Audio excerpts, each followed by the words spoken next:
실패에 대한 건강한 태도라는 제목으로 하나님 말씀 증거하도록 하겠습니다. 13장에서는 실패했습니다. 그래서 베레스 우사 그랬죠. 하나님 언약궤를 옮기는 거 실패했습니다. 하나님이 우사와 충돌했다. 나의 힘과 충돌했다. 그래서 죽음과 실패를 맛보게 되었습니다. 14장에서는 하나님의 위로와 격려가 있습니다. 그래서 중심이 회복이 됐습니다. 기도도 하고 또 믿음도 회복이 되고 그랬더니 하나님이 자기를 치는 게 아니라 이웃 그 대적을 칩니다. 바알 브라심 그들을 흩어버렸다. 역전이 일어났죠. 그러니까 이게 중요한 겁니다. 강박에 매달리지 않고 나는 실패자야 이렇게 강박에 매달리지 않고 자기 자신을 추스르지 않은 거 이게 되게 중요한 거죠. 야구 선수도 그런 얘기 하더라고요. 투수들 보면은 예를 들어서 LA 다저스 같은 뷰러라는 선수가 있거든요. 젊은 선수인데 1, 2회에 2점, 3점 이렇게 점수를 읽습니다. 그럼에도 불구하고 한 7회 정도까지는 버텨줘요. 초반에 이게 흔들리더라도 다시 중심을 회복해가지고 가는 능력, 그걸 되게 높이 평가한다 그러더라고요. 반면에 이제 일본 사람이지만 마에다나 이런 친구들은 한 2, 3점 잃어버리면은 그냥 확 무너져 버려요. 그 다음에 가면 7점, 8점 이렇게 무너지는 거. 그래서 이렇게 믿을 수가 없는 거죠. 그러니까 한번 넘어져더라도 다시 중심 회귀하는 능력, 그걸 굉장히 높이 평가한다. 이런 해석을 들은 적이 있습니다. 그게 맞는 것 같아요. 다윗은 이런 능력이 있는 거예요. 실패했죠. 근데 확 무너지지 아니하고 다시 시도할 수 있고 다시 중심을 회복할 수 있는 힘이 있더라. 우리 인생도 그렇습니다. 그 신앙이 약한 사람들 보면 한번 잘못하면 무너져가지고 슬럼프에 몇 년 빠지고 그러는데 매일같이 새벽기도 나오는 성도들의 특징이 무엇입니까? 슬럼프가 있더라도 하루 이틀을 안 넘기죠. 왜냐하면 넘어지더라도 다시 또 나와서 중심 회복을 하는 거 이게 굉장히 중요하다는 것입니다. 그런 의미에서 다윗은 실패에 대해서 소화를 잘했던 것 같습니다. 우리도 선한 의도를 가지고 있지만 실패할 때가 있습니다. 그럴 때 이렇게 생각하면 돼요. 내가 버림받았구나라고 생각하면 안 되고 때가 아니구나 이렇게 생각하면 되죠. 이게 무조건 하지 말라는 게 아니고 때가 아니구나. 그러니까 일과 나를 분리할 줄 알아야 된다는 것입니다. 그러니까 예를 들어서 언약궤를 옮기는 게 실패했죠. 그거 실패한 거라고 그 일을 실패한 거예요. 근데 나는 실패자다 이렇게 생각하면 안 되죠. 또 하나 대학도 마찬가지예요. 내가 대학 입시에서 그 시험에서 떨어진 거예요. 내가 실패자가 아니죠. 그렇게 구분할 줄 알아야 된다는 것입니다. 근데 이게 안 되는 사람들이 되게 많아요. 하나 잘못하면은 나는 잘못된 인생이야. 이렇게 확대 해석할 때가 많이 있다는 것입니다. 요즘에 이렇게 데이트 하다가도 폭력이 일어나고 헤어진다 그러면 이렇게 사건이 벌어지고 하는 것들을 많이 봤다고요. 왜 그럴까요? 이거 구분이 안 돼서 그래요. 일과 나를 분리시키는 게 안 되는 거예요. 이래서 한 남녀지간에 결혼하기 전에 교제하다가 맞지 않으면 헤어질 수도 있는 거죠. 그러면은 우리는 맞지 않아 이러면 되는 건데 저 사람이 나를 거부했어. 내 존재를 거부했어. 그러니까 극단으로 가는 거죠.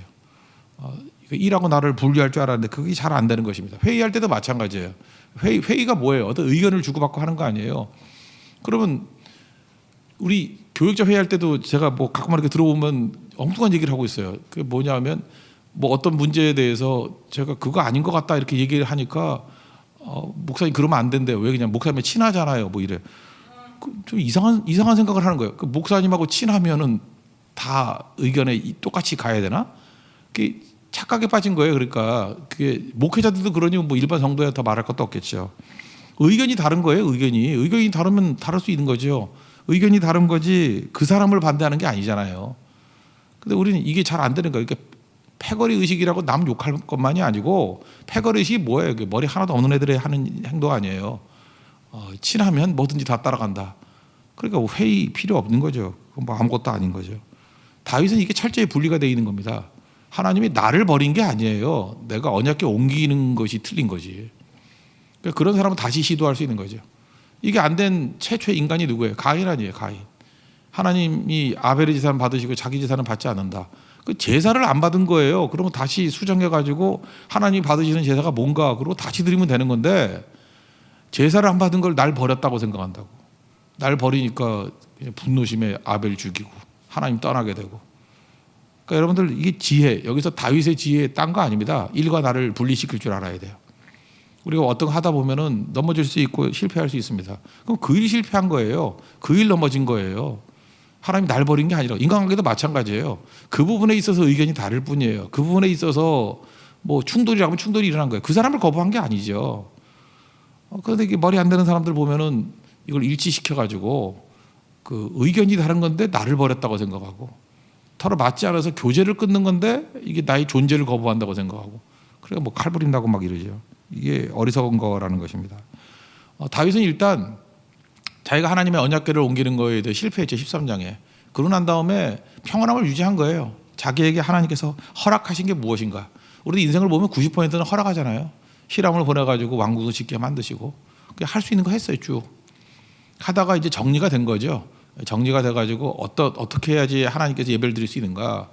그래서 하나님 말씀도 보고 또 자문도 구하고 그랬을 거 아닙니까? 그러면 이게 잘못 찾은 거 아니에요. 이렇게 수레 끌고 가는 게 아니고 어깨에 매야 되는 거고 누가 그걸 옮겨야 되는 거고 철저히 준비한 모습이 나와요.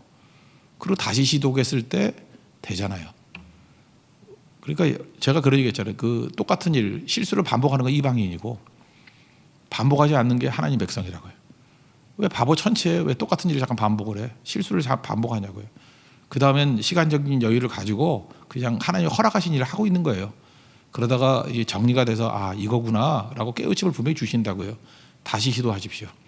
그럼 하나님께서 기쁘시게 받으신다는 거예요. 그게 오늘 15장의 이야기입니다. 그러니까 제일 첫 번째 메시지 이거예요. 일과 나를 분리시킬 줄 알아야 된다. 이게 아니면은 이게 도처에서 문제가 벌어질 수 있고 이게 분리가 안 된 사람하고 교회에서 동역을 시키면요 반드시 문제를 일으켜요. 자기는 충성한다고 얘기를 하는데 인간 갈등이 생기는 거예요. 지금도 미숙한 성도들 보면 그렇게 지도자로서 일을 잘 못 맡기는 이유가 뭐냐 하면 이게 분리가 안 돼 있어요. 일하고 인격하고가 분리가 안 돼 있어요. 분리가 안 돼 있어가지고 열심히 하는데 맨날 부딪히고 깨지고 자기도 상처 입고 그렇게 된다는 것입니다. 이건 옳은 게 아니겠죠.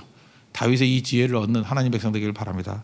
그리고 이제 구체적으로 들어오는 거예요. 들어와서 이제 다시 시도를 합니다. 뭐가 잘못됐는지를 수정하기 시작해요. 말씀이죠, 첫째는. 말씀을 통해서 뭐가 잘못됐는지를 철저히 시정하더라는 것입니다. 2절을 다 같이 읽겠습니다. 시작.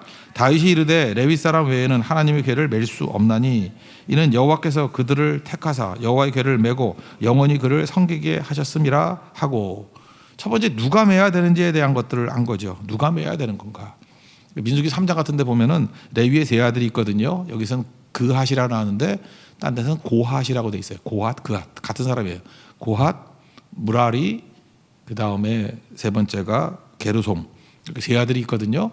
근데 민수기 3장에 보면 자세히 나와 있어요. 이 고핫 자손이 하는 일이 언약궤하고 기구들을 움직이는 거예요. 그러니까 언약궤 플러스 여기 여러 기구들이 있죠. 기구, 뭐 그릇들, 뭐 이런 거 그런 거 옮기는 게 고핫 자손. 그리고 무라리 자손은 뭐냐면 이렇게 천이 휘장, 휘장이 있잖아요. 이렇게 휘장이 굉장히 두껍거든요. 휘장 옮기는 거를 하는 게 이제 무라리가 하는 일이에요. 그 게르솜은 뭐냐면은 벽체, 펜스 있죠, 이렇게 벽체, 그거 옮기는 거예요. 그러니까 역할 분담이 정확히 돼 있어요. 뭐 딱 보면 고핫 자손 그러면 물건들, 하나님의 언약궤 플러스 물건들. 그래서 하나님의 언약궤는 고핫 자손만 옮겨야 돼요. 그리고 휘장에 관한 거 이렇게 천으로 가리고 하는 것들은 무라리, 그다음에 벽체, 이렇게 펜스나 이런 것들을 다 다루는 것은 게르솜. 이게 돼 있다고요. 그러니까 이걸 정확히 깨달은 거죠. 아, 하나님의 언약궤는 누가 해야 돼요? 고핫 자손이 해야 된다. 고핫 자손이. 고핫 자손에게 맡기고 그다음에 이걸 어떤 방식으로 해야 돼요? 어깨에 꿰야 된다. 그래서 4절부터 7절까지 내용 보면 이거 점검했다는 얘기예요.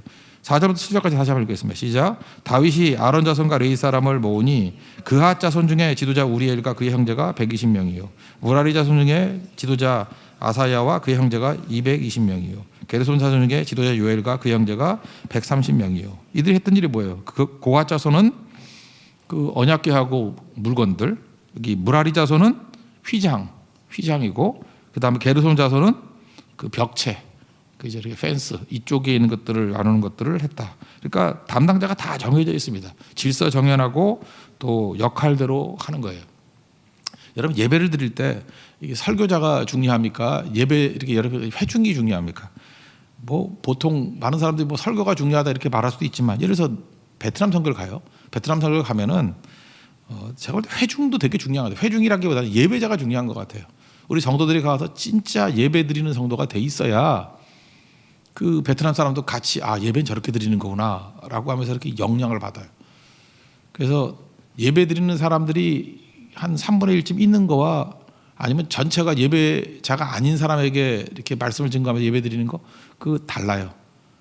그러니까 어느 순간에는 예배자가 더 중요할 수 있어요. 사실은 회중이 훨씬 중요할 수 있어요. 교회도 마찬가지입니다. 회중, 이 예배자가 어떤 교회를 만들어 가는지 이게 달라진다는 거예요.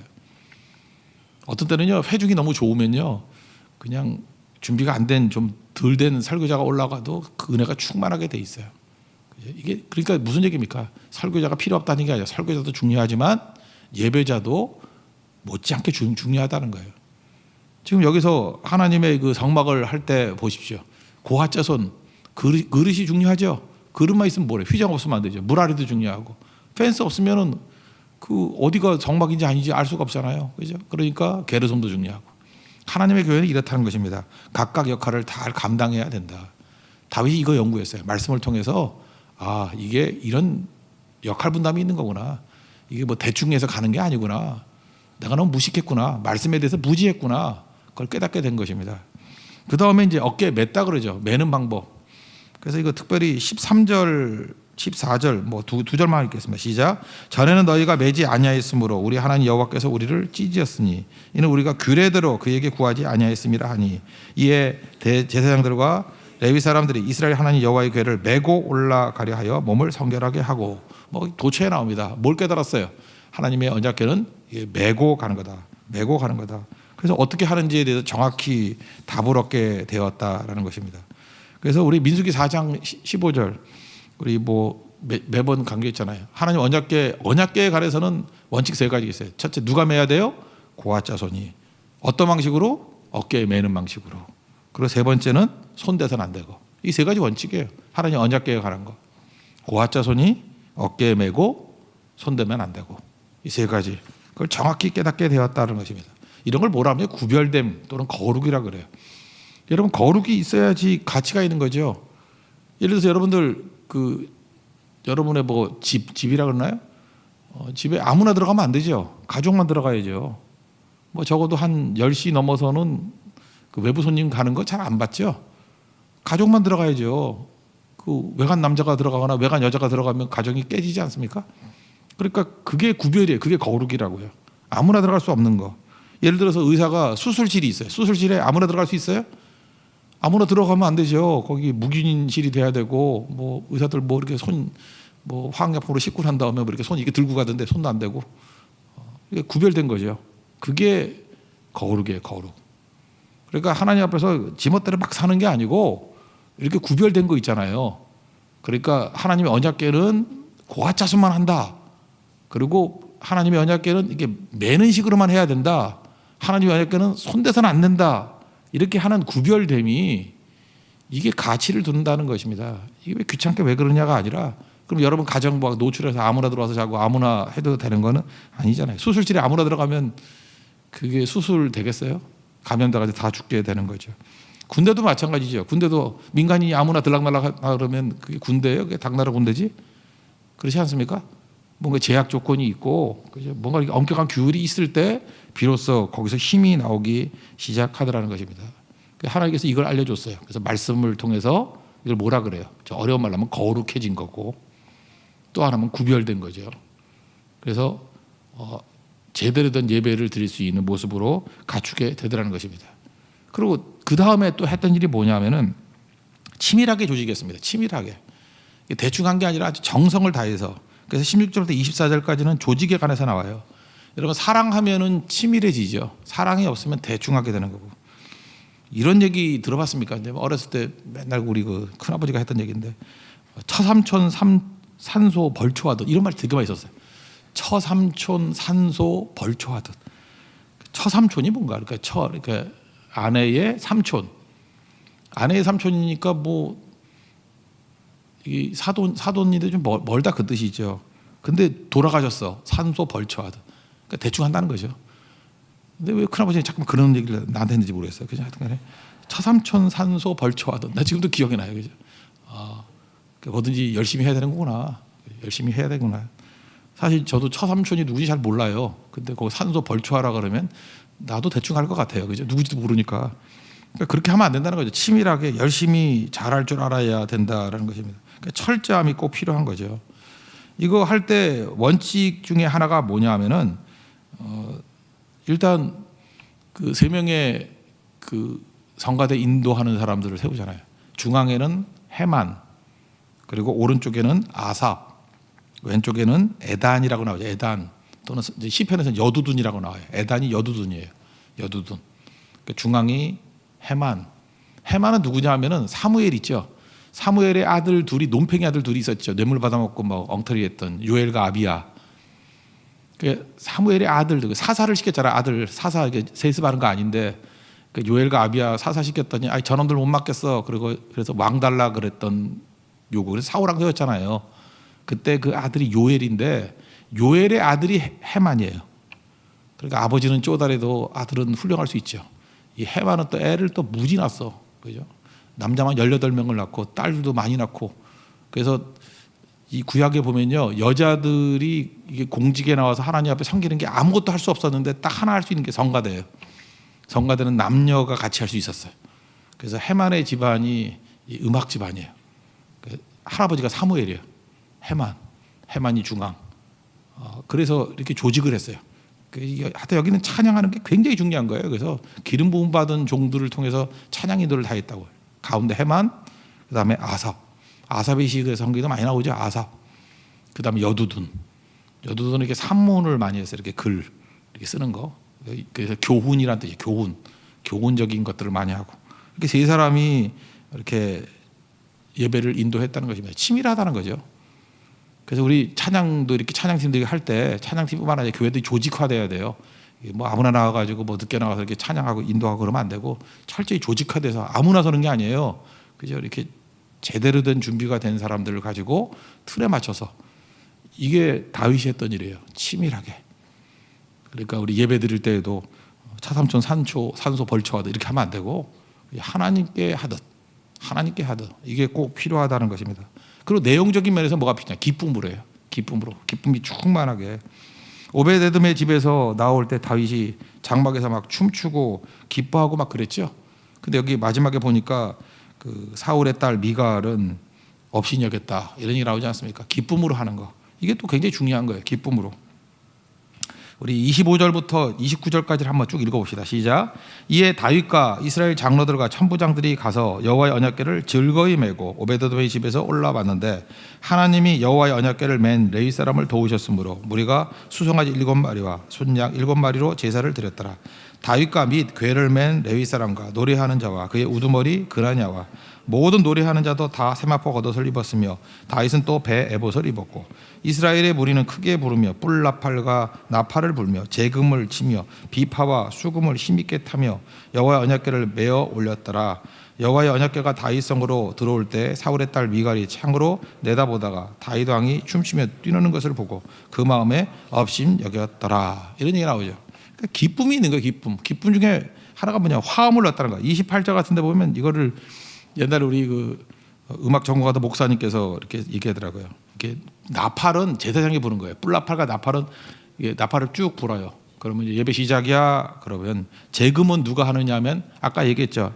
그 3대 악장들 해만하고 아삽하고 여두둔 요 세 사람이 재금을 치고 비파는 높은 음, 수금은 낮은 음.